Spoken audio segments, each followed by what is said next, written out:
গীতা হলো আমাদের প্রাণ, ভারতের প্রাণ। যুগ যুগ ধরে এই গ্রন্থ লক্ষ লক্ষ মানুষের বুকে এনে দিয়েছে শান্তি। লক্ষ লক্ষ হতাশার বুকে জেলে তুলেছে আশার আলো। বিপদে দিয়েছে শক্তি, মৃত্যুঞ্জয়ী শক্তি। শত দুশ্চিন্তা আর অসহায়তার মধ্যে দেখিয়ে দিয়েছে পথ।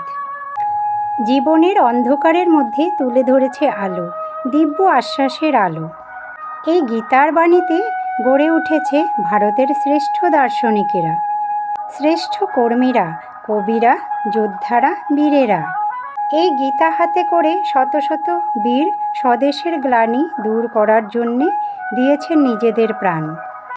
তাঁদের সেই আত্মোৎসর্গের ভেতর দিয়েই ফুটে উঠেছে ভগবানের কল্যাণময়ী ইচ্ছা। তাই গীতা মানে হলো ভারতবর্ষ, ভারতের আত্মা, যে আত্মা অজেয়, অপরাজিত, চিরন্তন। আমার এই সহজ গীতা সার কার কার ভালো লেগেছে অবশ্যই কমেন্টে জানাবেন।